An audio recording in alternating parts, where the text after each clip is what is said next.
ఇక్కడ కీర్తన గ్రంథంలో మనం చూసినప్పుడు 84వ కీర్తనలో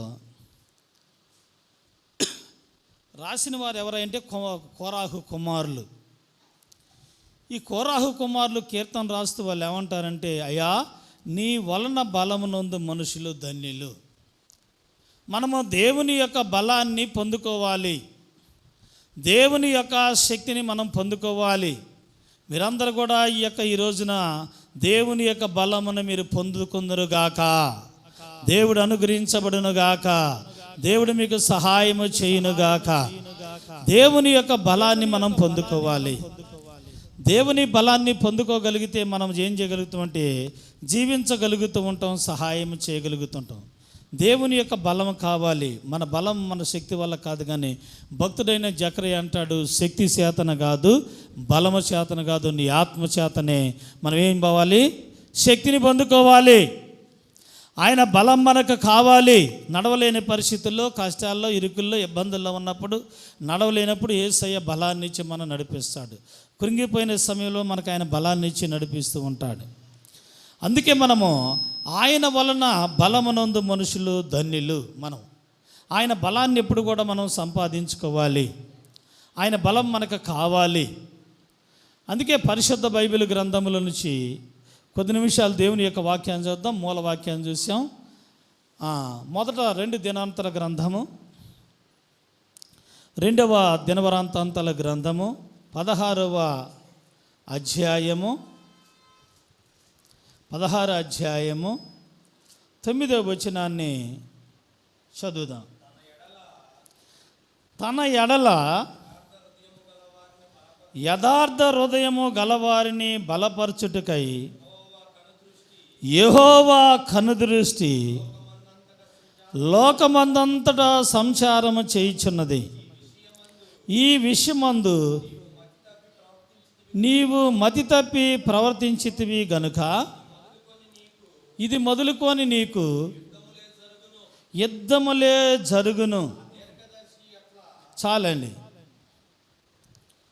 ఎవరయ్యా ఈ వ్యక్తి అని మనం చూస్తే, ప్రభునందు ప్రేమదేవులు ఈ 2వ దినవృత్తాంతాల గ్రంథంలో ఒక ఆయన ఆశ అనే ఒక భక్తుడు ఉన్నాడు. ఈ ఆశ అనే భక్తుడు దేవుని మీద ఆధారపడే వ్యక్తి, దేవుని మీద ఆనుకునే వ్యక్తి.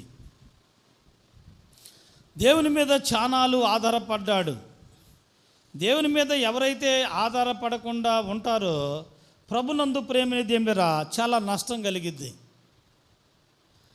ఆశ అనే భక్తుడు దేవుని మీద ఆనుకున్న నాలు కూడా ఈ 15 అధ్యాయంలో చూస్తే ప్రభునందు ప్రేమ దేవుని మీద ఆనుకున్న దేవునిలో వర్ధిల్లాడు.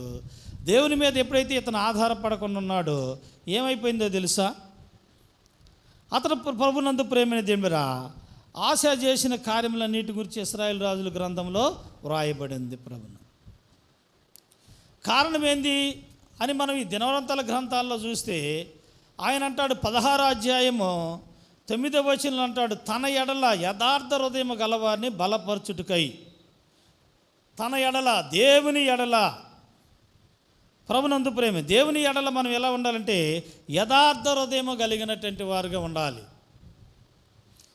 యథార్థ హృదయం అనేది దేవునికి ఇష్టమైంది. ప్రభునందు ప్రేమ మనం యథార్థత అనేది కలిగినప్పుడు తన ఎడల యథార్థ హృదయం గలవారిని బలపరచుటకై దేవుడు ఏం చేశాడంటే, యెహోవా కనుదృష్టి లోకమంతటా ఉన్నది. నిన్ను నన్ను బలపరచటం కోసము. నిన్ను నన్ను బలపరచాలంటే దేవుని కనుదృష్టి మన మీద ఉంటుంది. ప్రభునందు కనుదృష్టి గురించి మీకు ఒకసారి నేను చెప్పాను. మనం యథార్థంగా ప్రవర్తించాలి, యథార్థంగా మనము కలిగి జీవించాలి. అప్పుడు బలపరచుకుడు దేవుని కనుదృష్టి నీ మీద, నీ కుటుంబం మీద, నా కుటుంబం మీద దేవుడు కనుదృష్టి అనుగ్రహిస్తూ ఉంటాడు. చిన్నదానికి పెద్దదానికి మనం ఎప్పుడు కూడా అబద్ధాలు ఆడకూడదు. ప్రభునందు యథార్థత కలిగి ఉండాలి. ఎవరు చూస్తారంటే దేవుడు చూస్తాడు. ఆకాశం ముందున్న దేవుడు బలపరచుటకై కనుదృష్టి లోకమంతటా సంచారం చేయుచున్నదంట. ఆయన కనుదృష్టి ఈ లోకమంతటా ఏం చేస్తుంది? సంచారం చేస్తూ ఉన్నది. కానీ ఈ విషయమందు నువ్వు మతి తప్పి ప్రవర్తించిది కనుక ఇది మొదలుకొని నీకు యుద్ధములే జరుగును. ఎవరికి అంటే ఆశ అనే భక్తుడు ప్రతి విషయంలో కూడా దేవుని మీద ఆధారపడ్డాడు. ప్రతి విషయంలో దేవుని మీద ఆనుకున్న వ్యక్తి ఏం చేశాడో తెలుసా? దేవునికి విరోధమైన వ్యక్తులతో ఏం చేశాడంటే వియ్యం అందుకున్నాడు. ఆయన దేవునికి విరోధమైన వ్యక్తులతో వియ్యం అందుకున్నాడు. దేవుని యొక్క పరికరమలో దేవుని యొక్క వస్తువుల్ని ఏం చేశాడో తెలుసా? అతను మొత్తు ద్రాక్ష రసం పుచ్చుకోవటానికి దేవుని యొక్క పరికరాలన్నీ కూడా పంపించాడు ప్రభు. మతి తప్పిపోయాడు ప్రభునందు ప్రేమ. అతనికి తర్వాత చూస్తే మనము ఆశ యొక్క కాల్లో పుండు కూడా పుట్టినట్టుగా చరిత్ర మనకు చలవేస్తూ ఉంటుంది. ఆ పుండు పెద్దదైపోయింది. ఆ పుండు ఎన్ని డాక్టర్ల గారి కాడ తిరిగినా తగ్గలేదు. ఎన్ని డబ్బులు పోసాడు, ఎంత ద్రవ్యం ఎంత ఖర్చు పెట్టాడు, కానీ తగ్గలేదు. అరికాల్లో చిన్న కురుపు వచ్చింది, అది పెద్ద పుండు అయిపోయింది. ఆ పుండు అయిపోయి పెద్ద అయిపోయి అతని మరణానికే వచ్చేసింది. అదే క్యాన్సర్ ప్రభునందు. అది ఒక చిన్న కురుపు మనకి పెద్ద మనిషినే పడేసేటట్టు అవకాశం ఉంటుంది ప్రభునందు. అందుకే ఈ రోజుల్లో అనేకమైన స్కానింగ్లు, అనేకమైన పరీక్షలు చేపిస్తున్నారు. కురుపు వచ్చినా అది మామూలు ఉన్నప్పుడు కురిపే, కానీ తర్వాత ఏమైందో అర్థం కావట్లేదు. ఇప్పుడున్న తిండిని బట్టి ఏమైపోతుందంటే ప్రభునందు ప్రేమే అవన్నీ వేరే గడ్డలుగా మార్చబడుతూ ఉన్నది ప్రభు. అవన్నీ కూడా వేరే గడ్డలుగా మార్చబడుతూ ఉన్నాయి. అందుకే దేవుని యొక్క వాక్యములో మనకి ఇక్కడ సెలవిస్తూ ఉందో ప్రభునందు ప్రేమ. దేవుణ్ణి మనం ఎప్పుడు కూడా ఎలా ఉండాలంటే ప్రభునందు ప్రేమే దేవురా. ఒకసారి 14వ అధ్యాయము మరి 2వ వచనాన్ని చదువుదాం. ఆశ తన దేవుడైన యెహోవా దృష్టికి అనుకూలముగాను యథార్థముగాను నడిచిన వాడై అన్ని దేవతల బలిపీఠములు పడగొట్టి ఉన్నత స్థలములను పాడు చేసి ప్రతిమలను పగలగొట్టి దేవతా స్తంభములను కొట్టివేయించి వాని పితరుల దేవుడైన యెహోవాని ఆశ్రయించుటకు చాలండి. అలాగ చేశాడు రాజైన తర్వాతేనా. ఆశ రాజైన తర్వాత దేవుని యందు భయభక్తులు కలిగి దేవునిలో ఉన్నాడు, దేవుని కలిగి జీవించాడు. తర్వాత ఈ 16వ అధ్యాయంలోకి వచ్చేటాలకే నీ జీవితంలో అన్నీ వ్యర్థాలే జరుగుతాయి.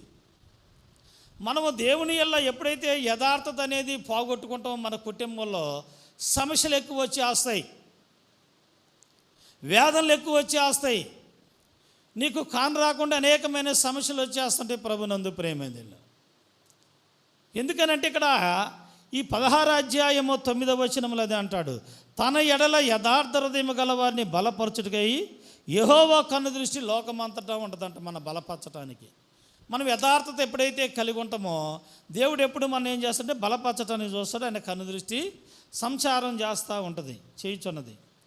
కానీ ఈ విషయమందు నీవు మతి తప్పి ప్రవర్తించితివి కనుక ఇది మొదలుకొని నీకు యుద్ధములే కలుగును. యుద్ధాలు కలుగుతాయి మన జీవితంలో. కష్టాలు వస్తుంటాయి, శోధనలు వస్తుంటాయి, ఇబ్బందులు వస్తూ ఉంటాయి. మనం ఎవరిదైతే మాట్లాడవారు వ్యతిరేకం అయిపోతూ ఉంటారు ప్రభునందు ప్రేమ.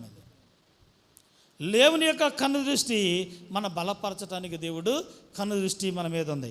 మీరందరూ కూడా హృదయం మీద పెట్టుకొని దేవుడు కన్ను దృష్టి నా మీద ఉండునుగాక. మీరందరూ కూడా నా వైపు చూస్తున్నారు ఏంది అమ్మ? గుండె మీద చేయబెట్టుకొని కుడి చేయి పెట్టుకొని దేవుని కన్ను దృష్టి నా మీద ఉండునుగాక, దేవుని కన్ను దృష్టి నా మీద ఉండునుగాక, దేవుని కన్ను దృష్టి నా మీద ఉండునుగాక. దేవుని కన్ను దృష్టి మన మీద ఉండాలి ప్రభునందు ప్రేమ. దేవుని కన్ను దృష్టి ఉన్నన్నాళ్ళు ఆశ రాజు ఉన్నన్నాళ్ళు బాగానే ఉన్నాడు, కానీ ఆయన కన్ను దృష్టి ఎప్పుడైతే తప్పిపోయిందో ఆయన ఏం చేశాడో తెలుసా? ప్రభుని దేవుడు విడిచిపెట్టాడు. ఆయన దేవుడు విడిచిపెట్టాడు. గొప్ప రాజు ఆయన ఆశ, దేవుడు ఆయన విడిచిపెట్టాడు ప్రభునందు ప్రేమ దేవుడురా. మనం అలాంటి వారుగా ఉండకూడదు. అప్పుడు ఏమైపోతామంటే మనము కింద రాయబడిన వాక్యము ఈ యొక్క 9వ వచనములో కింద 3వ లైన్లో చూస్తే ఆయన అంటాడు ప్రవర్తించి, ఇంకా పైన 2వ లైన్లో చూస్తే అంటాడు ఈ విషయమందు నీవు మతి తప్పి ప్రవర్తించి. అంటే నీకు మతి తప్పిపోద్ది. ఇక నీ మతి నీ దగ్గర ఉండదు. ఇక నువ్వేం మాట్లాడుతున్నావు అర్థం కాదు. నీ మతి తప్పి ప్రవర్తించితివి గనుక ఇది మొదలుకొని నీకు యుద్ధములే కలుగును. ఆ దీర్ఘదర్శి అట్లు ప్రకటించినందుకు ఆశ అతని మీద కోపగించి రౌద్రము చూపి అతనిని బందీగృహములో వేసెను. ఇదిగాక ఆ సమయమంది ఆశ జనుల్లో కొందరిని బాధపరిచెను. చదువయ్యా. ఆశ చేసిన కార్యములన్నిటిని గూర్చి యోధా ఇశ్రాయేలు రాజుల గ్రంథమందు వ్రాయబడి ఉన్నది.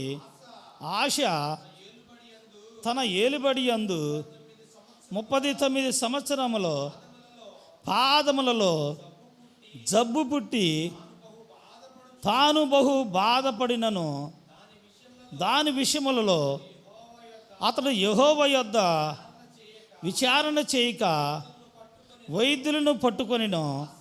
ఆశ తన పితరులతో కూడా నిద్రించి చాలండి. నిద్రించాడు. దేవుని యొక్క పరికరాలన్నీ కూడా దేవుని యొక్క విలువైన వస్తువులు బల్లారాధన ఇచ్చేయి దేవుని పరికరాలన్నీ తీసుకెళ్ళి బియ్యం అందుకొని ఆశ అనే రాజు ఏం చేశాడు తెలుసా? అతనికి పంపించాడండి. అందుకే మనం బల్లారాధన ఇచ్చేటప్పుడు చిన్నపిల్లలు కానీ రక్షణ లేనటువంటి వారు అంటుకోకూడదు. అవి చాలా పవిత్రమైనవి. మేము పట్టుకునేటప్పుడు కొన్నిసార్లు భయం వేస్తూ ఉంటుంది. అవి ప్రభునందు ప్రేమేంది ఏమైనా ఎలా పడితే అవి పట్టుకుంటే మనకు కొన్ని బలహీనతలు వస్తుంటాయి. కొన్ని అవి పట్టుకోవాలంటే పరిశుద్ధత కలిగి జీవించాలి. అవి పట్టుకోవాలంటే పవిత్రత కలిగి ఉండాలి. కొన్నిసార్లు అవి పట్టుకున్నప్పుడు ఒళ్ళు వణికేస్తుంటుంది, గుండెల్లో భయం వచ్చేస్తుంది. అది పట్టుకోవాలంటే ప్రభునందు ప్రేమేంది ఒకసారి అది ఆ శరీరం రక్తం తినేటప్పుడు ఏమైందంటే చెయ్యలా వల్ల ఒకసారి వణుకుతూ ఉంటుంది, భయం వచ్చేస్తుంది. ఆ పరికరాలు చాలా విలువైనవి. ప్రభునందు ప్రేమేంది పరికరాలు పరికరాలను మనము వాటిని కరెక్ట్గా మనం ఉపయోగించకపోతే అది ఏమైపోద్ది అంటే బైబిల్లో 7 తెగుళ్ళు మన మీదకి వచ్చేస్తాయి. 7 తెగులు ఉన్నాయి, 33,000 తెగులు ఉన్నాయి, కానీ 7 తెగులు మన మీదకి వచ్చేస్తాయి. అప్పుడు మనకేమైపోద్ది అంటే బలహీనం అయిపోతాం. ప్రభునందు మనము దేవుని యొక్క పరికరాలని మనము దేవుని మీద ఎప్పుడైతే యథార్థ హృదయం కలిగితే దేవుడు మనం ఏం చేస్తుంటే బలపరుస్తాడు. దేవుని కన్ను దృష్టి మన మీద ఉంటుంది. సరే, దేవుణ్ణి విచారం చేయలేదు. చిన్న అరికాల్లో ఒక పుండు పుట్టింది ఆశారాజుకి. పుండు పట్టినప్పుడు యెహోవా యొద్దకు వెళ్ళి విచారం చేయాలి. అయ్యా, నాకు అరికాల్లో ఒక పుండు పుట్టింది, అది దేనివల్ల వచ్చిందో నాకు అర్థం కావట్లేదు ప్రభువా అని దేవుని దగ్గర విచారణ చేస్తే ఎలా ఉంటుందో తెలియదు. కొన్ని మన జీవితంలో ఆత్మీయమైన వ్యాధులు వస్తాయి, శరీరమైన బలహీనతలు వస్తాయి. ఆత్మీయ వ్యాధులు వచ్చినప్పుడు దేవుని దగ్గర తప్పెదాలు ఒప్పుకోవాలి, పాపాలు ఒప్పుకోవాలి, మన అవధేతలు ఒప్పుకోవాలి. దేవుని దగ్గరకు వచ్చినప్పుడు మామూలుగా శరీరానంగా వచ్చినప్పుడు మనం వైద్యుల పట్ల మనం వెళ్ళవచ్చు, కానీ ఆత్మీయంగా కొన్ని సరి చేసుకునే ఉంటాయి. చేదైన ఏదైనా నీళ్ళు ఉంటే వాటిని కోటేర్లతో సహా పీకివేయాలి. మీరు అందరూ మాగాడు వేస్తారు, మాగాడు వేసిన తర్వాత మాగాడితో పాటు కలుపు కూడా వస్తుంది. మీరు కలుపు ఎందుకు బీగుతారు?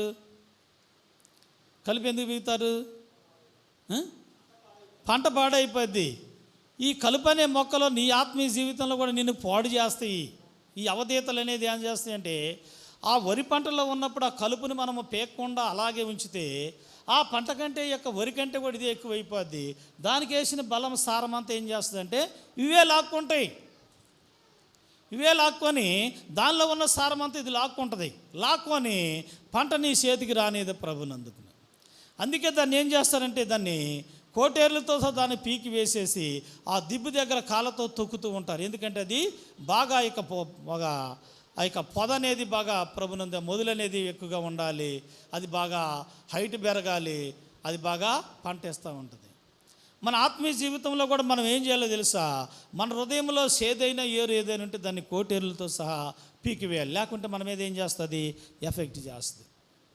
మీరు ఆ పొలంలో అసలు కలిపే తీయకుండా ఉంటే చూసిన వాళ్ళు గడ్డి ఎక్కువ పడుతుంది, కానీ అసలు పైరే ఆగపడుతుంది. అది ఆత్మీయ జీవితంలో కూడా మనకు అలాగే చేస్తుంది ప్రభునందు ప్రేమ. ఈ ఆశ అనే రాజు అరికాల్లో పుండి పుట్టినప్పుడు దేవుని దగ్గర విచారణ చేసి ఇది ఎందుకు వచ్చిందో నన్ను దయతో క్షమించంటే దేవుడు అతను బయలుపరిచేటువంటి వాడేమో, ఆ బయలుపరిస్తే ఒప్పుకునేటువంటి వాడు. కానీ అలాగ చేయలేదు ప్రభునందు ప్రేమ. ఆ వ్యక్తి అలాగ చేయలేదు. అయితే మళ్ళీ దేవుని దగ్గర విచారణ చేసే ఎందుకులే, దేవుని దగ్గర విచారణ చేయకపోతే మళ్ళీ కానీ డాక్టర్ల దగ్గర చేద్దామంటే బాగా వైద్యాలు వాడాడు, కానీ ఎంత వాడినా కానీ ప్రభునందు ప్రేమ అతనికి బాగు కాలేదు. బాగోలేదు. తర్వాత ఏమైందంటే జబ్బును పడిపోయాడు. కొంచెం ఏమైపోయింది తెలుసా? కొంచెం అదంతా ఎక్కువైపోయి ఆ కాళ్ళలో నుంచి పుండు అంతా ఎక్కువైపోయి కొన్నిసార్లు మనము ఏం చేస్తాం తెలుసా? కొన్నిటిని ఉన్నప్పుడు వాటిని అశ్రద్ధ చేస్తాం. అవే పెద్దగా మనకు మారిపోతాయి, ఎఫెక్ట్ అయిపోతాయి. కాళ్ళల్లో కావచ్చు, చేతుల్లో కావచ్చు, తలలో కావచ్చు, కడుపులో కావచ్చు. ప్రభునందు ప్రేమ చాలామంది అడిగిన మాట ఏంటంటే, అయా కడుపులో గ్యాస్ లాగా వచ్చేసింది, కడుపులో నొప్పి లాగా వచ్చేసిందని వదిలేసామన్నారు. అలాగే గ్యాస్ వస్తుందని దానికే మాత్రలు వాడుకున్నాను, కానీ నేను అసలు దాన్ని చూపిలేదన్నారు. తర్వాత చూస్తే అది ఏమైపోయింది? క్యాన్సర్ అయిపోయింది. అది క్యాన్సర్ అయిపోయి తర్వాత ఏమైపోయిందంటే దానికి ఇక లాభం లేదు, చెయ్యి దాటిపోయింది అన్నారు. మనము ప్రభునందు ప్రేమ దేవుడరా, కొన్నిసార్లు మనము సరి చేసుకునే విషయంలో ఎమ్మటే దేవుని సన్నిధిలో మనము సరి చేసుకోవాలి. లేకపోతే మనని అవి ఏం చేస్తాయంటే పడేస్తూ ఉంటాయి. ప్రభునందు ప్రేమ అవి మన మీద పడేస్తూ ఉంటాయి. మనం అప్పుడు ఏం చేయాలంటే చాలా జాగ్రత్తగా ఉండాలి. ఇతను జబ్బును పడేసి ఏమైపోయాడంటే మరణించాడు. ప్రభునందు అతను యెహోవా యొద్ద విచారణ చేయక వైద్యుల పట్ల కొనిను ఆశ తన పితరులతో కూడా నిద్రించును. ఏలుబడిన దినముల యందు ప్రకటన చేసిన సంవత్సరం మృతి పొందాడు. ప్రభునందు రాజు దేవుడు అనుగ్రహించాడు, గొప్పగా నువ్వు పరిపాలన చేయాలి, ఈ ప్రజలు నీకు అప్పగిస్తున్నానని ఆశారాజుని దేవుడు ఏర్పరచుకున్నాడు. అందుకే తన ఎడల యథార్థ హృదయం గలవారిని బలపరుస్తాడు. కన్ను దృష్టి మన మీద దేవుడు అనుగ్రహిస్తాడు. దేవుడు కన్ను దృష్టి మన మీద ఉంటే దేవుడు మనకి సహాయం చేస్తాడు. ప్రభునందు మనం అలాంటి వారుగా మనము కలిగి జీవించేటువంటి వారుగా ఉండాలి. అప్పుడు దేవుడు మన పక్షం నుండి దేవుడు మనకి సహాయాన్ని దేవుడు మనకు అనుగ్రహిస్తూ ఉంటాడు. అందుకే కీర్తనల గ్రంథము 15వ అధ్యాయము ఒక 2-3 అంశాలు చెబుతాను. 2-3 అంశాలు చెప్పేసి నా ప్రసంగాన్ని ముగిచ్చేస్తాను. కీర్తనల గ్రంథము 15వ అధ్యాయము మొదటి 2 వచనాలు చదువుకుందాం. యెహోవా నీ గుడారములో అతిగా ఉండదగిన వాడు ఎవడు? నీ పరిశుద్ధ పర్వతం మీద నివసింపదగిన వాడెవడు? యథార్థమైన ప్రవర్తన కలిగి నీతిని అనుసరించుచు హృదయపూర్వకముగా నిజము పలుకువాడే. అట్టివాడు నాలికతో కొండెములాడడు, తన చెలుకానికి కీడు చెయ్యడు, తన పొరుగువాని మీద నింద మోపడు. అతని దృష్టికి నీచుడు అసహ్యుడు. ఎవడైతే ఎదటవాడి మీద నిందేస్తాడో దేవుడు అసహ్యుడు అంటాడు. ప్రభునందు ఎవరి మీద పడితే వాళ్ళ మీద మనం నింద వేయకూడదు. ప్రభునందు ప్రేమ దేవునిరా, నింద వేసేవాడిని దేవుడు ఏమంటాడు? అసహ్యకుడు. అందుకే 15వ వచనంలో అంటాడు, యెహోవా నీ గుడారములో అతిగా ఉండదగిన వాడెవడో? గుడారం అంటే దేవుని యొక్క సన్నిధిలో, దేవునిలో మనం నివాసం చేయటము, దేవునిలో మనం జీవించటము. యెహోవా నీ గుడారములు అతిగా ఉండదగిన వాడెవడో? నీ పరిశుద్ధ పర్వతం మీద నివసింపదగిన వాడెవడో? దేవుని యొక్క గుడారము, దేవుని యొక్క సన్నిధిలో ఎవరు నివసిస్తారయ్యా, ఎవరు ఉంటారయ్యా అని మనం చూస్తే యథార్థమైన ప్రవర్తన కలిగి నీతిని అనుసరించిన. అక్కడ ఏమన్నాడు? యథార్థ హృదయం గల వారిని యెహోవా కన్ను దృష్టి లోకమంతటా సంచారం చేస్తుంది. మనం దేవుల్లో కలిగి జీవించాలంటే మనకు ఉండాల్సింది ఏంటి? యథార్థమైన ప్రవర్తన కలిగి నీతిని అనుసరించుచు హృదయపూర్వకంగా నిజము పలుకువాడే. అట్టివాడు నాలికతో కొండెమలాడడు. ప్రభునందుపుని నాలికతో కొండెమలాడడు. మన మానవ జీవితంలో ఉన్న విధానం ఏంటంటే ఏదైతే వద్దంటామో అది ఎక్కువ మనం చేస్తుంటాం. అసలు వద్దన్న పనే ఎక్కువ చేస్తుంటాం మనం. ఇక మానవ యొక్క నైజం. ప్రభునందు ప్రేమ. ఒక కుక్కను ఒక గాడిద ఉన్నదంట. ఆ కుక్క గాడిద ఉంటే కుక్క పని కుక్క చేయాలి, గాడిద పని గాడిద చేయాలి. అంతేనా? కుక్క పని గాడిద చేస్తుందా? చేయదు. అది కుక్కను ఏం చేశారు? ఇంట్లో ఒక వ్యక్తి యజమానుడు బాగా పెంచుకుంటున్నాడు. పెంచుకొని ఏం చేస్తున్నాడు? దానికి బాగా చికెన్ ఉండేది చికెన్, మటన్ ఉండేది మటన్ దానికి వేస్తున్నాడు. వేస్తూ ఉంటే ఈ గాడిదని బయట కట్టేస్తారు. ఆ వాళ్ళు ఉన్న ఆ యజమానులు ఉన్న ఇంట్లోనే కూర్చుంటుంది, వాళ్ళు ఏది పెడితే తింటుంది. తర్వాత వాళ్ళ యొక్క సోఫాలోనే ఉంటుంది ఆ కుక్క. ఈ యొక్క గాడిదకి ఏమొచ్చింది, అసూయ వస్తుంది. వామ్మో ఆ జూడు అసలు లోన సోఫాలోనే ఉంటుంది, వాళ్ళ యజమానులు ఏది పెడితే అదే తింటుంది, వాళ్ళతోనే ఉంటుంది, నన్ను ఎప్పుడు బయటే కట్టేస్తున్నారు, నేను కూడా మరి సోఫాలో నేను కూడా ఎట్లా లోనకి వెళ్ళాలని ప్రయత్నం చేసి కుక్కను గాడిదకి పోటీ వచ్చింది. పోటీ వచ్చి ఏమన్నది, ఒకానొక సమయంలో ఈ రోజున నువ్వు అరవద్దు. రోజు ఆ కుక్క అరుస్తుంది దొంగలు వచ్చినప్పుడల్లా. అరుతుంటే ఒకరోజు అంటే నువ్వు అరవద్దు, నేనే అరుతాను అన్నదంట గాడిద. ఇక వీళ్ళు వండుకున్న కానించి దొంగలు వచ్చిన కానించి గాడిద ఏం చేస్తుంది, బాగా కేకలు పెట్టి అరుతుంది. గాడిద అరితే ఎట్లా ఉంటుంది, దానికి ఏదో కడుపులో నొప్పి వచ్చిందో లేకంటే ఆకలి అయిందని వాళ్ళు వచ్చి నీళ్ళు పెట్టడం కానీ దానికి ఏదో మేత పెడుతున్నారంట. పెడుతున్నా కానీ అది బాగా గాడిద అరుతుందంట. అడుగుతుంటే ఏం చేస్తున్నారు, వచ్చి అరవమా కానీ ఒక పీగిపోతున్నారు. మళ్ళీ అది అరుగుతుంది, మళ్ళీ కర్ర తీసుకొని కొడుతున్నారు, మళ్ళీ ఆ గాడిద అరుగుతుంది. మళ్ళీ కూడా వచ్చి ఆయనకి అది రేత్రి అంతా వాళ్ళకి నిద్ర ఉండలేదు ప్రభువును. ఆ రేత్రి ఏమైనా దొంగలు వచ్చారు. ఆ దొంగలు వచ్చేసి ఆ ఇంట్లో ఉన్నాయి ఎత్తకపోయారు. ఈ పొద్దున్నే లేచి ఈ కుక్కను తీసుకొని కొట్టడానికి పోతుంటే కుక్క అన్నదంట, యజమానుడు ఆగు అన్నదంట, ఈరోజు గాడిదకి నాకు పందెం వచ్చింది, నువ్వు అరవ మాకు నేను అరుతాను అన్నదంట. ఏమైంది, ఆ గాడిద అరవటం వల్ల తను లేదు అన్నది ప్రభును. ఏది చేసే పని అది మనం చేయాలి, అది మనకు మేలు ప్రభునందు, అది మనకు మేలు ఉంటుంది ప్రభునందు ప్రేమది, మనకు అది ఆశీర్వాదం ఉంటుంది, దీవెన ఉంటుంది. ఏం చేయాలి, కళ్ళు చేసే పని కళ్ళు చేయాలి, అంతేనా? కళ్ళు చేసే పని ముక్కు చేస్తుందే, నోరు చేసే పని నోరే చేయాలి. నోరు చేసే పని అనుకో ముక్కు చేస్తుందే, చేయదు. నోట్లో తినాలి ప్రభునందు, కళ్ళతో చూడాలి, ముక్కు వాసన చూడాలి, ఏది చేసే పని అదే చేయాలి, లేకపోతే మనకి ఇబ్బంది అయ్యిద్ది ప్రభునందు. అలాగే గాడిదకి దానికి ఆ పందెం వచ్చిన తర్వాత ఆ రాత్రి అంతా దాన్ని ఆ యజమానుడు కొట్టడం జరిగిపోయింది. వాళ్ళ ఇంట్లో దొంగలు వచ్చాయన్నీ వెతికెళ్ళారు, ఎందుకంటే కుక్క అరుస్తూ ఉంటుంది ప్రభును. ఆ ఇంటికి వచ్చినప్పుడు ఎవరైతే వస్తారో కుక్క అరుస్తూ ఉంటుంది కాబట్టి ఆ యజమానులు ఏమంటే కుక్క అరిసింది ఏందని లెగుస్తారు. ఆ యజమానులు గాడి ధరితే ఎట్లా ఉంటుంది, కొడతారు ప్రభునందు.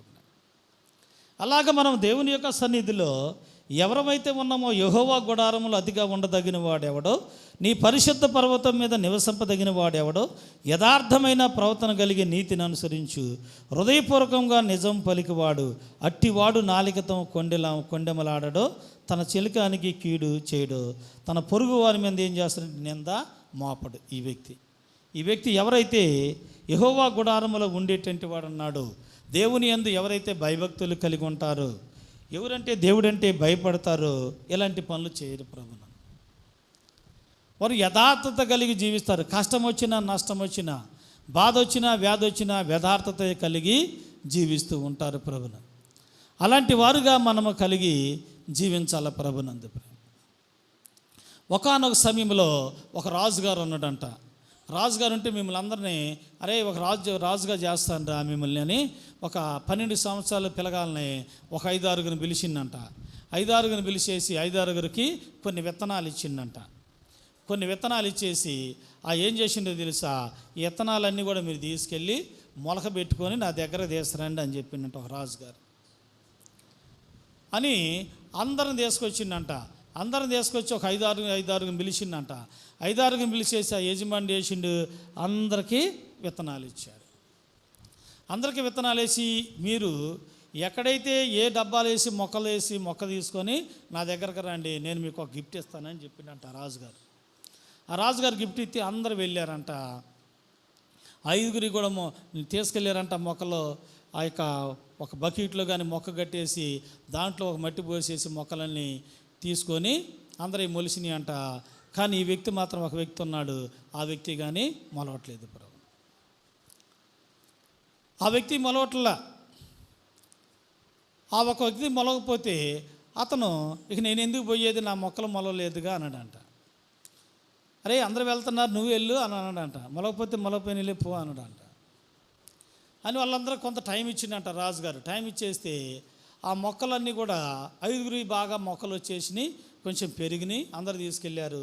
ఇతను వేసినట్టే ఉన్నాయి, మొక్కలు రాలేదు. నేను పోయి ఏం చేశాను, నా మొక్కలు రాలేదు కదా, రాజుగారి కాడికి పోయి నేనేం చూపించానంటే వాళ్ళ అమ్మ అన్నదంట, ఏం కాదు వెళ్ళయ్యా అని చెప్పిందంట. వెళ్ళిన తర్వాత అక్కడికి వెళ్ళిన తర్వాత ఫస్ట్ 2, 3, 4, 5 చూశాడంట. 5 చూసిన తర్వాత వాళ్ళని పక్కన పెట్టాడంట. తర్వాత ఈ వ్యక్తిని చూశాడంట. ఈ వ్యక్తిని చూసేసి ఇతను యథార్థవంతుడు అని చెప్పాడంట. ఇతను యథార్థత కలిగి నేను ఏ మొక్కలైతే ఇచ్చానో అలాగనే ఇతను తీసుకొచ్చి ఇచ్చాడని అతను మెచ్చుకొని అతనికి దేవుడు గొప్ప గిఫ్ట్ ఇచ్చాడంట. దేవుని స్తోత్రం, హల్లెలూయా. ఎందుకని మీరు అడగలే? ఎందుకు ఆ వ్యక్తి అందరికీ మొక్కలు ఇచ్చి నేనే మొక్కలు ఎందుకు మొలవలేదు అంటే, ఆ రాజుగారు అంట ఆ విత్తనాలు ఏం చేసిండు, లైట్గా నుప్పుల మీద కాల్చిండంట. కాల్చేసి వాటి మీద విత్తనాల మీద రంగు వేసి ఇచ్చిండంట. కాల్చిన విత్తనాలు ఎక్కడైనా మొలకొస్తాయా? రావు. వీళ్ళు ఏం చేశారు, ఆ మొక్కలు ఆ విత్తనాలన్నీ పక్కన పెట్టేసి వీళ్ళు సొంత విత్తనాలు తీసుకొచ్చి మొలకేసి రాజుగారిని మెప్పియాలి అనుకున్నారు. ఆయన ఏం చేశాడు, ఆ అబ్బాయి ఆ తీసుకెత్తిన విత్తనాలు అందులోనే పోసిన మొక్క రాలేదు. ప్రభునందు ప్రేమిది. అప్పుడు ఇతడే యథార్థత కలిగి ఉన్నాడని అప్పుడు రాజుగారు ఏం చేశాడు, ఆయన గొప్ప గిఫ్ట్ ఇచ్చాడు. దేవుని స్తోత్రం, హల్లెలూయా. ప్రభునందు ప్రేమి. అలాంటి జేమ్స్ అనే వ్యక్తి, జేమ్స్ అనే వ్యక్తి ఆ పిల్లవాడు ఏం చేశాడంటే, ప్రభునందు ప్రేమ దేవుడా, దేవుని ఎదుట చాలా కరెక్ట్గా ఉన్నాడు. అందుకే దేవుడు అతను గొప్ప గిఫ్ట్ అనుగ్రహించాడు. దేవుడు అతనికి సహాయం చేసిన యథార్థత కలిగి జీవించాడు అని. ప్రభు మనము తన ఎల్ల యథార్థ హృదయం గలవారికి ఉంటే మన దేవుడు ఏం చేస్తాడంటే మన ఎప్పుడు బలపరుస్తాడు. ప్రభునందు ప్రేమ. అందుకే దేవుని యొక్క వాక్యంలోకి మనము వెళ్ళినప్పుడు చూసినప్పుడు ఏబు గ్రంథము 8వ అధ్యాయము, ఏబు గ్రంథం 8వ అధ్యాయము 5వ వచనం 7వ వచనం చదువుతాం. నువ్వు జాగ్రత్తగా దేవుణ్ణి వెతికిన ఎడల సర్వశక్తి గల దేవుణ్ణి నీవు బతిమాలు కొనిన ఎడల నువ్వు పవిత్రుడువై యథార్థవంతుడు అయిన వెడల నిశ్చయముగా ఆయన నీ యందు శ్రద్ధ నిలిపి నీ నీతికి తగినట్లుగా నీ నివాస స్థలము వర్ధిల్ల చేయును. అప్పుడు నీ స్థితి మొదట కొద్దిగా ఉండినను తొదకు నువ్వు మహాభివృద్ధి పొందిదవు. నమ్మిటంటారు బిగ్గర సభలు కొడదాం. Hallelujah, hallelujah, hallelujah. Praise the Lord, praise the Lord. ఈ యొక్క ఏబు గ్రంథములో మనం చూసినప్పుడు 8వ అధ్యాయములో 5వ వచనం 7వ వచనములో ఇక్కడ ఏమని రాయబడిందంటే, నీవు జాగ్రత్తగా వెతికిన ఎడలా. ఎవరిని వెతకాలంటే మనమై దేవుణ్ణి జాగ్రత్తగా మనం వెతకాలి. మనం జాగ్రత్తగా వెతకాలి. నువ్వు జాగ్రత్తగా వెతికిన ఎడలా సర్వశక్తుడకు దేవుని నువ్వు బతిమాలు కొనిన ఎడలా. దేవుని మనం ఎప్పుడు కూడా జాగ్రత్తగా వెతకాల. ప్రభునందు ప్రేమ. మనం ఈ లోకంలో బంగారం, డబ్బులు, బట్టలు జాగ్రత్తగా వెతుకుతాం, కానీ దేవుని మనం జాగ్రత్తగా వెతకలేం. జాగ్రత్తగా మనం వెతకాలి. జాగ్రత్తగా వెతికేటువంటి వారుగా ఉండాలి. ప్రభునందు ప్రేమ. నువ్వు జాగ్రత్తగా దేవుని వెతికిన ఎడల సర్వశక్తుడకు దేవుని బతిమాలు కొన్ని ఎడల నువ్వు పవిత్రుడివై యథార్థవంతుడివైన ఎడల నిత్యముగా ఆయన నీ యందు శ్రద్ధ నిలుపుతాడు. నువ్వు ఆయన జాగ్రత్తగా వెతికేటువంటి వారుగా ఉండాలి. జాగ్రత్తగా వెతకటం అంటే ఏంది? దేవుని యందు మనం భయభక్తులు కలిగి ఉండటము, ఆయన ఆజ్ఞలను మనము గైకొనటము. అప్పుడు నువ్వు ఆయన యందు భయభక్తులు కలిగి నువ్వు జాగ్రత్తగా వెతికితే దేవుడు ఏం చేస్తాడంటే నీ నీతికి తగినట్టు నివాస స్థలాన్ని మనని వర్ధిల్లింపజేస్తాడు. అప్పుడు నీ స్థితి మొదట కొద్దిగా ఉండి తుదక ఏం చేస్తాడంటే మహాభివృద్ధిని కలగజేస్తాడు. మనని మహాభివృద్ధిని అనుగ్రహిస్తాడు. మొదట మన స్థితి కొద్దిగా ఉండొచ్చు, మొదట మన స్థితి బాగలేకపోవచ్చు. ప్రభునందు ప్రేమేదిలే. మన జీవితాల్లో కూడా చాలాసార్లు మరి మీకు తెలుసో తెలియదు కానీ మా చిన్నతనంలో కూడా మరి చాలాసార్లు కూడా మరి ఆహారం తినేటప్పుడు మేము చాలా ఎక్కువ జొండ అన్నం తిన్నాం. తర్వాత జొండ అన్నంలో గొడ్డు కారం వేసుకొని తిన్నాం. తర్వాత కొన్ని దినాలు అయిన తర్వాత మరి కోటా బియ్యంలో గొడ్డు కారం వేసుకొని తిన్న దినాలు కూడా ఉన్నాయి. ప్రభునందు కొన్నిసార్లు నీళ్లు పోసుకునే దినాలు కూడా ఉన్నాయి. అలాంటి మొదటి స్థితిలో ఉన్న రోజులు కూడా ఉన్నాయి. ప్రభు తుదకేం చేస్తాడంటే మహాభివృద్ధిని కలగజేస్తాడు. మీ జీవితంలో కూడా జరిగి ఉండొచ్చు. ప్రభు ఆ రోజుల పరిస్థితులను బట్టి ఆ బియ్యం ఉంటే కొద్దిగా వండుకోవటం, దానిలోకి ఏదన్నా ఒక ఉల్లిగడ్డ ఉంటే కారం వేసుకొని తినే దినాలు కూడా ఉన్నాయి మన జీవితాలు. అలాంటి జీవితాల్లో దేవుడు మనం ఏం చేస్తాడంటే, మొదట మన స్థితి కొద్దిగా ఉండొచ్చు, కానీ తర్వాత మన దేవుడు ఏంటంటే నీ స్థితిని ఏం చేస్తాడో ప్రభునందు మహాభివృద్ధిని కలగజేస్తాడు, మహాభివృద్ధిని అనుగ్రహిస్తాడు మన ఆత్మీయ జీవితంలో కావచ్చు.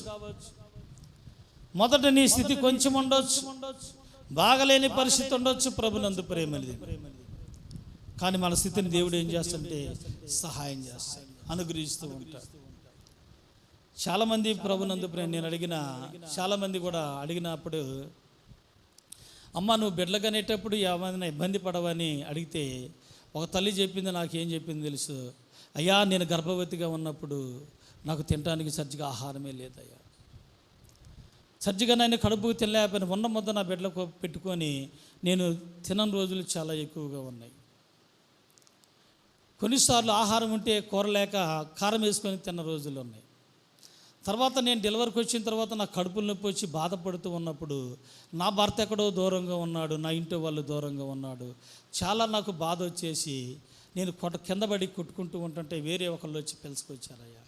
పిలుచుకొచ్చి నన్ను హాస్పిటల్కి తీసుకెళ్తూ ఉంటుంటే హాస్పిటల్లో ఒక వ్యాన్ ఎక్కించారంట. ఆ వ్యాన్ ఎక్కిస్తూ ఉంటుంటే ఆ వ్యాన్లో వాళ్ళ బంధువులు కావచ్చు, బాగలేదు ఈ బిడ్డకి ఏమైపోయింది పిండం అయిపోయిందనని వెళుతూ ఉంటుంటేనంట ఆ కారులో కూర్చోబెట్టినప్పుడు అటు ముగ్గురు ఇటు ముగ్గురు కూర్చున్నారంట, ఆమెని బోరుగా పండుకోబెట్టారంట. కారు పండుకోబెడితే ఆయన క్షణ బ్రేక్ వేస్తే ఇటు ముగ్గురు అటు ముగ్గురు ఆమె గర్భం మీద పడ్డారంట. చూడ అసలు ఎంత బాధ.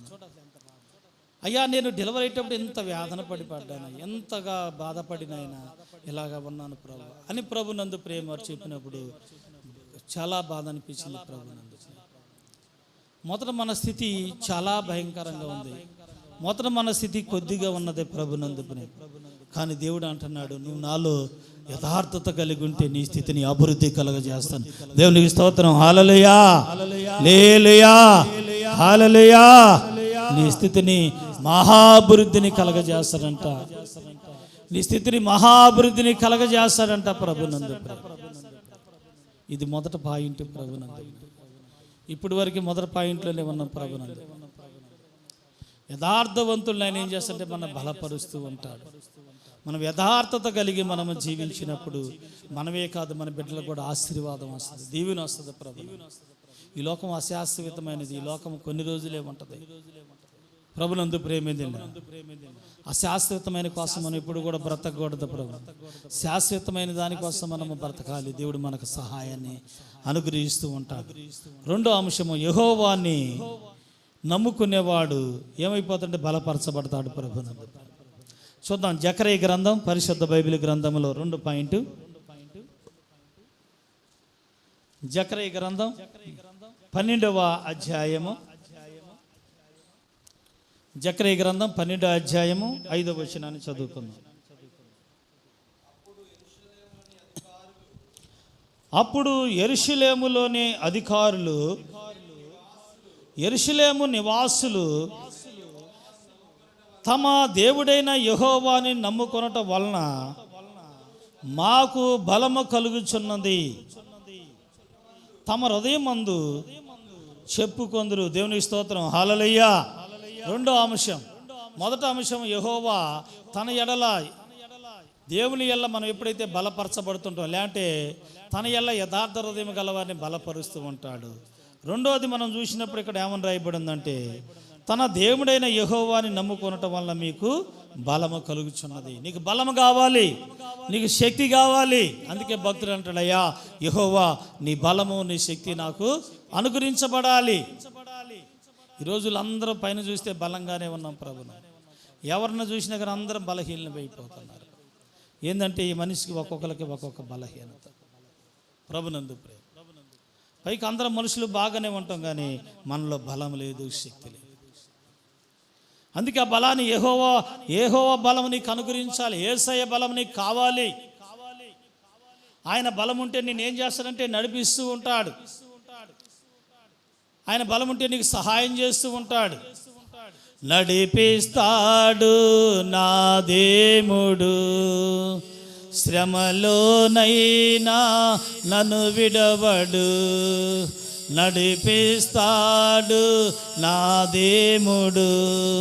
శ్రమలోనైనా నన్ను విడవడు, అడుగులు తడబడిన అలసట పైబడిన, అడుగులు తడబడిన అలసట పైబడిన, చెయ్యి పట్టి వెన్నె పట్టి చేతన చెప్పి, చెయ్యి పట్టి వెన్నె తట్టి చక్కని ఆలోచన చెప్పి నడిపిస్తాడు నా దేవుడు.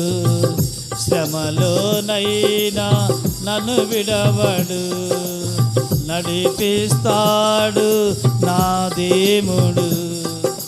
శ్రమలోనైనా నన్ను విడవడు, అంధకారమే దారి మూసిన, నిందలే నన్ను కృంగదీసిన, అంధకారమే దారి మూసిన, నిందలే నన్ను కృంగదీసిన, తన చిత్తం నెరవేర్చుతాడు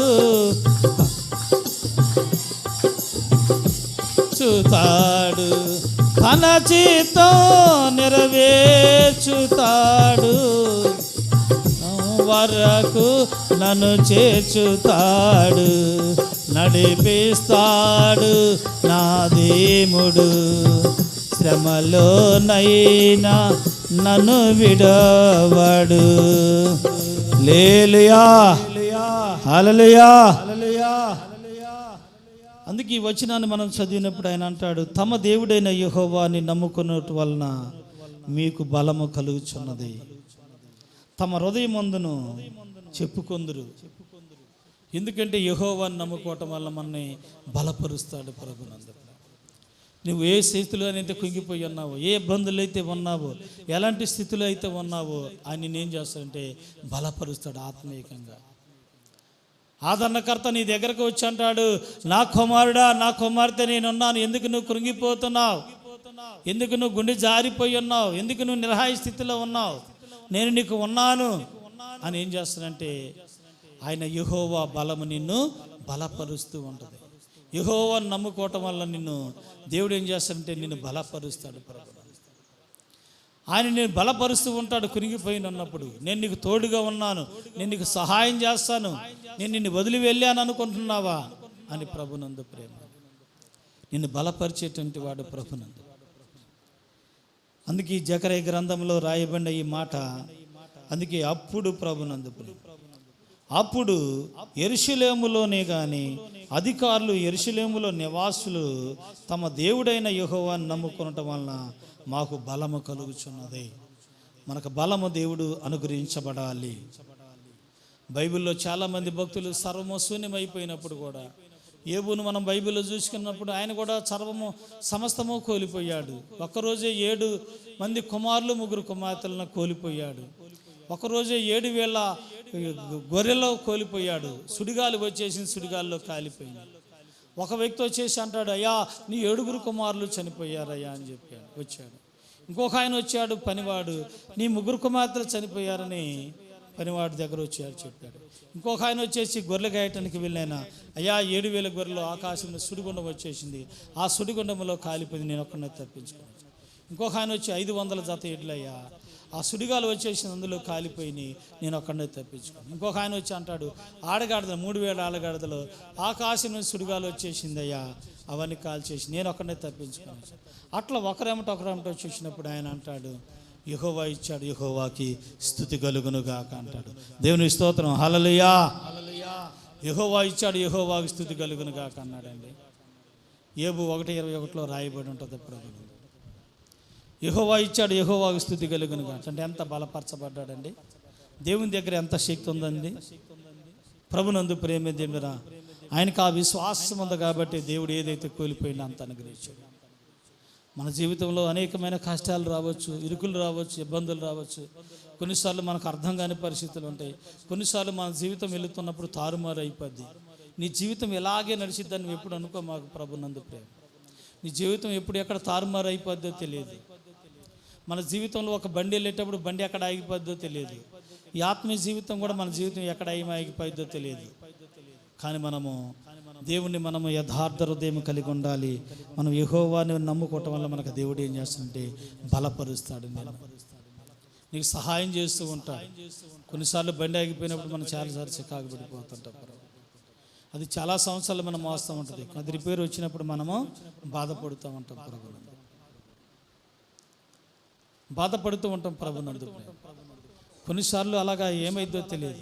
మన ఈ మధ్యన అనుకుంటా యూట్యూబ్లో నేను చూస్తే ఒక బైక్ ఏమైపోయింది తెలుసా, శాటేజ్ అయిపోయి కాలిపోయింది. అక్కడికక్కడే పడి కాలిపోయింది. దగ్గరేనా ఎక్కడయా ఈ మధ్యలో అనుకుంటగా నవాపేట దగ్గరలోనే బండి అసలు శవాన్ని గాలినట్టు కాలిపోయిందండి బండి. అసలు శాటేజ్ అయిపోయి కాలిపోతాడని నేను అనుకోలేదు. ఆ బండి వెళ్తుంటే ఎట్ట శాటేజ్ అయిందో తెలియదు. కానీ ఒకసారి ఆ బండి మంట పైకి లేచేసింది. ఆ బండి ఆ మంటలాగంలో పడిపోయాడు. ఆ బండి అంతా కూడా వీటేజ్ లాగేసి కాలి శవం అయిపోయాడు. ప్రభుని ఆ కోడిని కింద కాలిస్తే ఎలా ఉండాలి పడిపోయాడు. అందరూ చూస్తున్నారు ప్రభుని, ఒక్కరు కూడా ఆరిపోయట్లేదు. మన జీవితం ఎలా నడిచిద్దో మనకు తెలియదు కానీ మనం చాలా జాగ్రత్తగా ఉండాలి. మనం దేవుని యందు భయభక్తులు కలిగి ఉండాలి. ప్రభునందు ప్రేమ మనం ఆయన నమ్ముకోవటం వల్ల నిన్ను నన్ను ఏం చేస్తాడంటే ఆయన బలపరుస్తాడు. నిన్ను నన్ను బలపరుస్తాడు. ఆయన నీకు సహాయం చేస్తూ ఉంటాడు. యెహోవాను నమ్ముకోవటం వల్ల మన బలపరుస్తాడు. రెండో పాయింట్. అందుకే యెషయా గ్రంథం 30వ అధ్యాయము, యెషయా గ్రంథం 30వ అధ్యాయము 15వ వచనాన్ని చదువుకున్నాం ఒకసారి.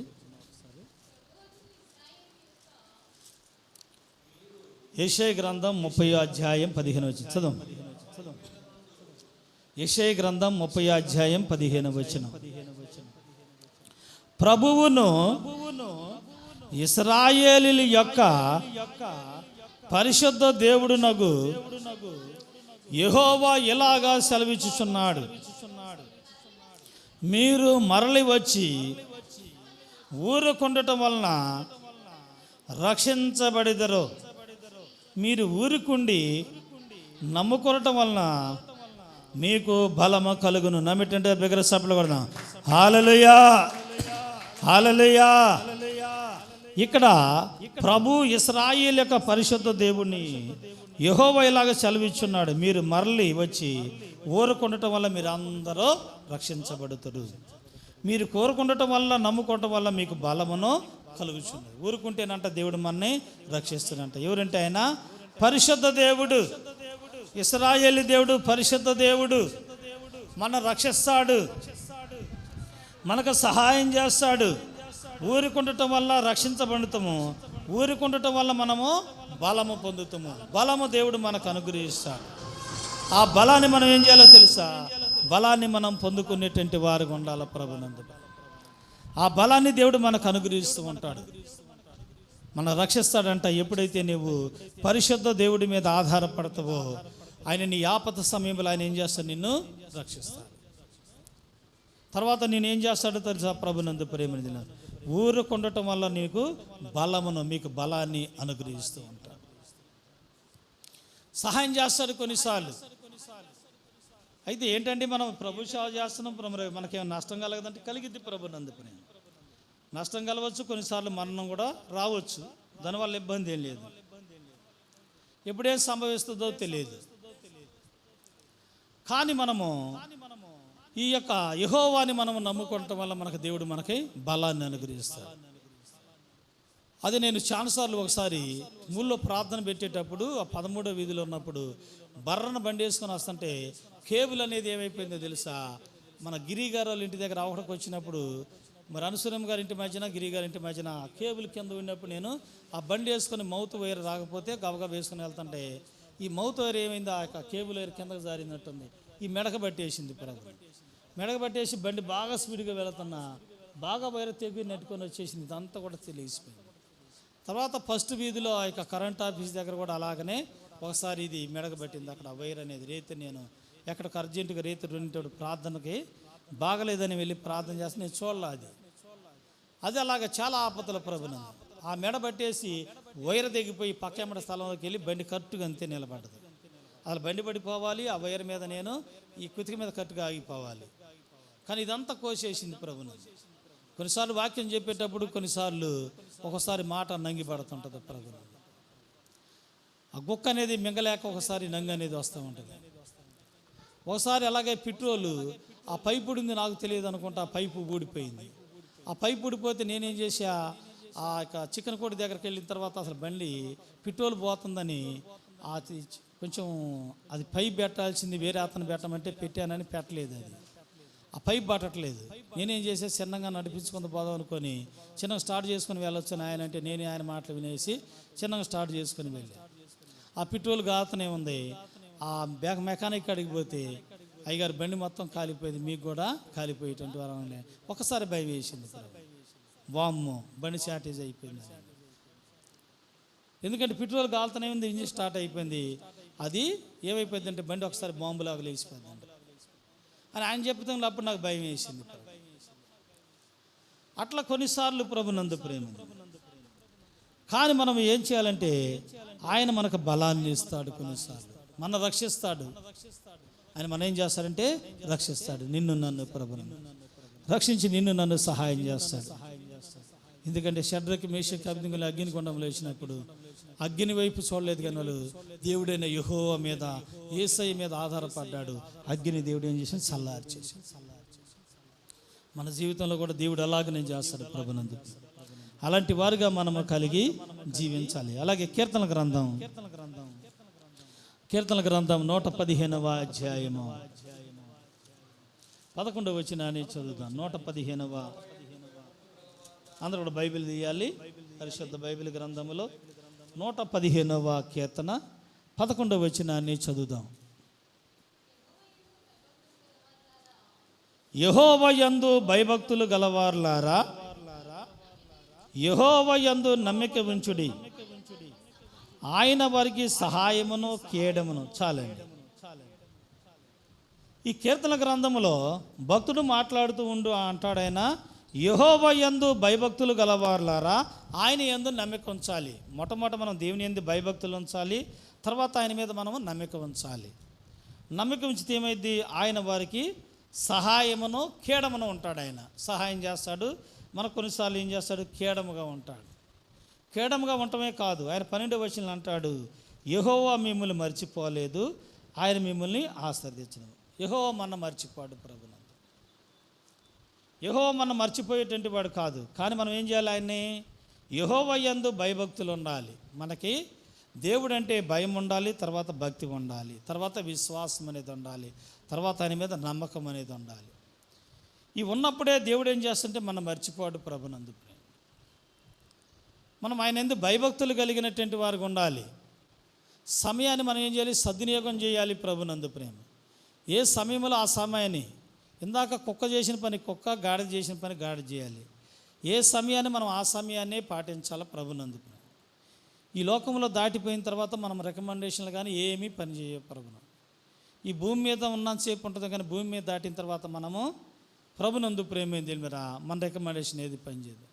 మనం దేవుని మీద ఆధారపడింది, దేవుని మీద యథార్థత కలిగింది, ఆయన నమ్ముకున్న బలము, ఇవే మనకు ఉపయోగపడతాయి. ఎప్పుడు తర్వాత మనకు ఏమీ కూడా ఉపయోగపడవు ప్రభునందు ప్రేమ. కారణం ఏందని మనం చూస్తే ప్రభునందు ప్రేమ మీద మనము యెహోవా యందు భయభక్తులు కలిగి ఉండాలి. యెహోవా యందు భయభక్తులు కలిగి ఉంటే ఏం చేస్తాడంటే ఆయన నీకు ప్రభునందు ప్రేమ అనేది మీద ఆయన నీకు సహాయం చేస్తాడు. ఆయన మీద నమ్మకం ఉంచి నీకు తోడుగా ఉంటాడు, కేడముగా ఉంటాడు. నిన్నెంత మాత్రం ఆయన నిన్ను విడిచిపెట్టేటువంటి వాడు కాదు. నిన్ను వదిలిపెట్టాడు ప్రభునందు ప్రేమ. నిన్నెంత మాత్రం ఆయన విడిచిపెట్టడు. ఆయన నీకు కేడముగా ఉంటాడు. అందుకే భక్తుడు అంటాడు, నా కొండ, నా కోట, నా కేడము, నా దుర్గము అంటాడు. కేడముగా ఉంటాడు ఆయన, లేకుంటే నీకు దుర్గముగా ఉంటాడు ఆయన. నిన్ను కాపాడుతూ ఉంటాడు ప్రభునందు ప్రేమ. కానీ మనం యెహోవా యందు భయభక్తులు కలిగి ఉండాలి. యెహోవా యందు మనం ఎప్పుడైతే భయభక్తులు కలిగి జీవిస్తూ ఉంటామో దేవుడు ఏం చేస్తాడంటే మనకు సహాయం చేస్తాడు. సహాయం చేస్తాడు ప్రభునందు ప్రేమ. మనం అలాంటి వారిగా మనము కలిగి జీవించబడాలి ప్రభు. మనం కలిగే భయము భక్తి మనకి రేపు పరలోకాన్ని నిత్య రాజ్యానికి తీసుకెళ్ళింది, కానీ ఈ లోకంలో ఏమీ మన తీసుకెళ్ళవు. ఆయన ఇచ్చే రక్షణ, ఆయన ఇచ్చే బలం, అదే మన చివరి వరకు నడిపిస్తూ ఉంటుంది. మనం యథార్థ హృదయం కలిగి ఉన్నట్లయితే దేవుడు మనకి ఆయన కనుదృష్టి మన మీద, మన బిడ్డల మీద ఉంటుందంట ప్రభునందు. ఆయన లోకమంతటా సంచారం చేస్తూ ఉంటుందంట. ఏ బిడ్డ అయితే ఆపదలో ఉన్నారు, ఏ బిడ్డ అయితే ఉన్నారో ఆ బిడ్డ కనుదృష్టి దేవుడు అక్కడికి వెళ్ళిపోద్ది. వెళ్ళిపోయి దేవుడు ఏం చేస్తాడంటే సహాయమును చేస్తాడు. అందుకే ఆదికాండం, పరిశుద్ధ బైబిల్ గ్రంథములో ఆదికాండం 15వ అధ్యాయము 6వ వచనాన్ని ఒకసారి చూద్దాం.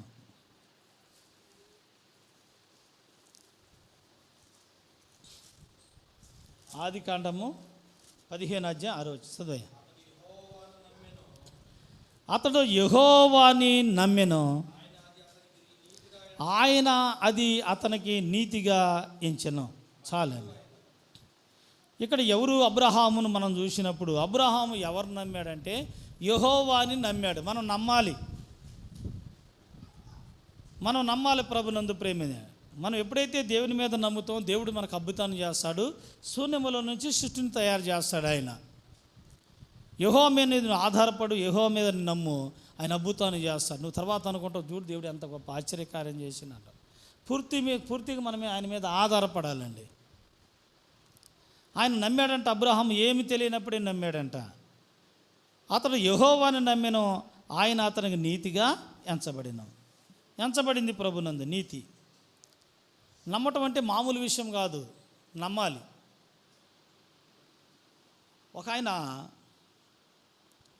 ఒక వస్తువు పడిపోయింది, ఒక లోయలో పడిపోయింది. లోయలో పడిపోతే వాళ్ళు వరన్నారయ్యా నీకు డబ్బులు ఇస్తామని అతను, ఎవరైనా ఒక సన్నగా ఉన్న వ్యక్తి మరి ఎవరైనా ఉన్నారంటే ఆ ఉన్న 4 వ్యక్తులు కూడా వాళ్ళది చాలా యాపిల్ ఫోన్, ఒక 1,60,000 రూపాయలు అయితే ఫోన్. యాపిల్ ఫోన్ అంటే దాదాపు 1,60,000 2 లక్షలు కూడా ఉంటుంది, అంత కాస్ట్ ఉంటుంది. అయితే ఆ ఫోన్ ఏమైపోయిందంటే ఒక గుంట ఉంది, బాగా లోయ ఉంది, ఆ లోయలో పడిపోయింది. ఒక బావిలాగా ఉంటుంది అనుకోండి, దాంట్లో నీళ్ళు, అందులో జారి పడిపోయింది. వాళ్ళు ఆ కొండల్లో నడుస్తూ ఉంటే ఒక లోయలో పడిపోయింది. మేము నీకు తాడు కడతాం, తాడు కట్టేసి మేము పట్టుకుంటాం, నీకు డబ్బులు ఇస్తాం, కానీ అది మేము పట్టుకుంటాం, దాన్ని లోనకు దింపుతాం, అది తీసుకొని రావాలని చెప్పారు. చెబితే ఆయన ఏమన్నాడు తెలుసా, మీరు పట్టుకుంటే లోనకు నేను వెళ్ళను అని ఆయన వెళ్ళి, నేను ఇప్పుడే వస్తానని వెళ్ళి పొలంలో పని చేస్తుంటే ఒక వ్యక్తి ఉన్నాడు, ఆయన సన్నగా. ఆయన తీసుకొని వచ్చాడు. ఆయన తీసుకొని వచ్చి నువ్వు పట్టుకొని నేను దిగుతాను అంటున్నాడు. అతను దిగుతానంటే ఇదేంటయ్యా, మేము ఎంతలా ఉన్నాం, మేము 4 ఉన్నాం, బలం కలిగినటువంటి వాళ్ళని తాడు గట్టిగా పట్టుకుంటాం, నువ్వు మమ్మల్ని వద్దు అంటున్నావు, ఆయన సన్నగా ఉన్నాడు, ఆయన పట్టుకోమంటున్నావు అని అంటే ఆ తర్వాత చెబుతానే అన్నాడు అంట అని. ఆ సన్నగున్న ఆయన తాడు గట్టిగా పట్టుకుంటే నడుము కట్టాడు. ఆ నడుము కట్టిన తర్వాత చిన్నగా వదిలేసి ఆ లోయలోకి వెళ్ళి ఆ ఫోన్ అనేది పట్టుకొని మళ్ళీ లాక్కొని వచ్చాడు. ఆయన లాగేస్తే పైకి వచ్చాడు. బాగానే ఉంది. ప్రభునందు ప్రేమి వచ్చిన తర్వాత ఆ ఫోన్ ఇచ్చిన తర్వాత ఆయనకి ఏదైతే గిఫ్ట్ ఇస్తామన్నారో ఆ గిఫ్ట్ ఇచ్చిన తర్వాత, ఏంటి అసలు మేము పట్టుకున్నాంటే నువ్వు ఎందుకు దిగనన్నావు, ఆయన సన్నగా ఉన్న వ్యక్తి పట్టుకుంటే ఎందుకు దిగావంటే, ఆయన మా తండ్రి, ఆయన నన్ను విడిచిపెట్టడు. దేవుని స్తోత్రం. హల్లెలూయా, హల్లెలూయా. అందుకే అబ్రహాము యెహోవాని నమ్మెను, ఆయన నీతిగా ఎంచబడింది. ఆయన మీద ఆయన ఆధారపడ్డాడు. ఏమీ ఆధారం లేనప్పుడు, ఏమీ లేనప్పుడు ఆయన ఏం చేశాడు తెలుసా, దేవుని మీద ఆధారపడ్డాడు. మనము కూడా అలాంటి వారుగా ఆధారపడినట్లుగా ఉండాలి ప్రభుని మీద. నోవాహు కాలంలో కూడా నోవాహు ఒక్కడే ఉన్నాడు, కానీ దేవుని మీద ఆధారపడ్డాడు. ఎవరో లేరు. 120 సంవత్సరాలు వాక్యాన్ని బోధించాడు నోవాహు కాలంలో. అందరికీ చెప్పాడు, సువార్త చెప్పాడు. 120 సంవత్సరాలు సువార్త అంటే ఏంది? సువార్త, గుడ్ న్యూస్. తర్వాత సిమోన్ గారు సువార్త అంటే ఏంది? మంచి విషయం. తర్వాత క్రీస్తుని గురించి తెలియపరచటం సువార్త అంటే. ఆయన జన్మ గురించి, ఆయన యొక్క మరణం గురించి, ఆయన పునరుద్ధానం గురించి తెలియపరచాలి సువార్త అంటే. సువార్త అంటే గుడ్ న్యూస్, మంచిదే. కానీ ఆయన జన్మ గురించి చెప్పాలి, తర్వాత ఆయన మరణం గురించి చెప్పాలి, ఆయన పునరుద్ధానం గురించి చెప్పాలి. అందుకే మనం వెనక ఏమి రాయబడ్డది? చదవండి ఒకసారి. మేము పునరుద్ధానుడైన క్రీస్తుని ప్రకటిస్తున్నాం. అంటే ఏంది? ఆయన సమాధుల నుంచి లేచినటువంటి వాడు. ఆయన జన్మ పరిశుద్ధమైనది, మరణం పరిశుద్ధమైనది, పునరుద్ధానం కూడా పరిశుద్ధమైనది. అంటే సమాధిని కూడా జయించినటువంటి వ్యక్తి. సమాధిలో పెట్టబడ్డాడు, సమాధి నుంచి లేచాడు, శ్రమలు పొందాడు. అది అందుకే పూర్తిగా అబ్రహాం ఏం చేశాడంటే, ఏమి ఆధారం లేనప్పుడు యెహోవాని నమ్మాడంట. యెహోవా మీద ఆధారపడ్డాడంట వ్యక్తి. ఆధారపడినప్పుడు దేవుడు ఏం చేశాడో తెలుసా? ప్రభునందు ప్రేమ దేవుడ. అప్పుడు ఆయన నీతిగా ఎంచబడ్డది ప్రభునందు ప్రేమ. నోవాహు కాలములు కూడా నోవాహు నమ్మాడు ప్రభునందు ప్రేమ. కానీ దేవుడు ఏం చేశాడో తెలుసా?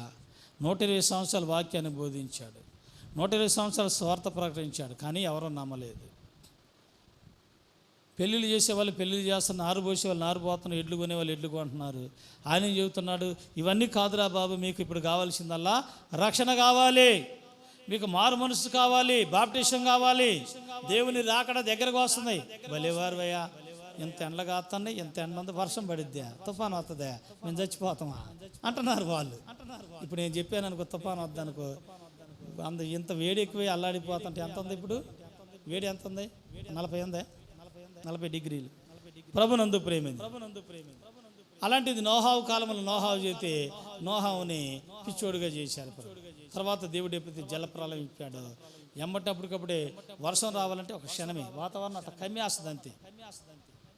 ఆ వాతావరణం అనేది అట్లా కమ్మేసిపోయినప్పుడు ఋతువు అనేది ఎమ్మటే వర్షం వచ్చేస్తుంది ప్రభు. ఎందుకంటే ఇదంతా కూడా ఆయన చేతిలో ఉన్నది కాబట్టి. అప్పుడు 120 సంవత్సరాల వాక్యం బోధిస్తే ఎవరూ నమ్మలేదు. ఆయన ఒక్కడే వాడ కట్టడం మొదలుపెట్టాడు. ఆ వాడ కూడా శిఖరం మీద కడుతుంటే అందరు నవ్వారు ప్రభు. ఇటు పిచ్చోళ్ళలాగా ఉన్నాడు, ఏడన్నా కృష్ణానదిలో కట్టాలి, లేదంటే సముద్రం దగ్గర కట్టాలి, ఏనైంది ఒక అరారాత్ అనే కొండ మీద పోయి వాడను కడుతుండని నవ్వారు. తర్వాత జలప్రలయం వదిలిన తర్వాత ఆకాశ తూములు ఎత్తిన తర్వాత జలప్రలయం ఎక్కువైపోయింది. ఇలాంటి బిల్డింగులు 4-5 స్టేర్లు బిల్డింగులు అన్నీ నిండిపోయినాయి. అరారాత్ కొంగరమలై గట్టి మీద కట్టిన వాడ మిగిలింది, కానీ అందరూ చనిపోయారు. ఎందుకంటే మనము ఏ సమయంలో చేసేది ఆ సమయంలో చేయాలి. చేతులు కాలేక మనం ఆకులు పట్టుకుంటే ఉపయోగం అనేది మన జీవితంలో ఉండదు ప్రభునందు. అలాంటి వారిగా మనం ఎప్పుడు కూడా ఉండకూడదు. కానీ మనం ఎలా ఉండాలంటే దేవుని యందు మనము భయభక్తులు కలిగినటువంటి వారికి ఉండాలి. మనకు దేవుడు ఏం చేస్తాడంటే సహాయం చేస్తాడు ప్రభు. అలాంటి వారుగా మనము కలిగి జీవించాలి. ఈ పరిశుద్ధమైన వాక్యం మనలకలో దీవించును గాక. దాదాపు 3 అంశాలు ఉన్నాయి. ఇంకొక అంశం దేవుని చిత్తం అయితే తర్వాత చెబుతాం. 3వ అంశం ఏందయ్యా అని మనం చూస్తే, మనము యెహోవా వలన ఏం పొందుకుంటామంటే మనం ప్రభునందు ప్రేమ. ఒకటి, ఏ దేవుని వల్ల యథార్థ హృదయం కలిపి బలపరచబడతాం, యెహోవాను నమ్ముకోవటం వల్ల బలపరచబడతాం. 3వది, యెహోవా కొరకు నూతన బలాన్ని పొందుకుంటాం. నూతన బలం అనేది ప్రభునందు ప్రేమని ఒక పక్షి గురించి ఉన్నది. ఆ పక్షి ఎలాగ బలం పొందుకుందో దేవుని చిత్తం అయితే ఇప్పుడన్నా ఆ 3 అంశాన్ని మనం చెప్పుకుందాం. ఈ పరిశుద్ధమైన వాక్యం మనలకులో దీవించును గాక. ప్రార్థన చేసుకుందాం. ఒక్క నిమిషం ప్రార్థన చేసుకుందాం. మీరందరూ కూడా ప్రార్థన చేసుకుందాం. అవునయ్యా, నీకు వందనాలు, స్తోత్రాలు, స్తోత్రాలు. పరిశుద్ధుడా, వందనాలు, వందనాలు, వందనాలు, వందనాలు. యేసయ్యా, వందనాలు, వందనాలు. స్తోత్రం, స్తోత్రం, స్తోత్రం. దయగలిగిన యేసయ్యా, కృప కలిగిన యేసయ్యా, వందనాలు. యేసయ్యా, నీకు స్తోత్రాలు, స్తోత్రాలు చెల్లిస్తున్నాను తండ్రి. మీరుండి నాయన కార్యాలు జరిగించిన ఆయన మీ కృపలోనే బలపరచండి.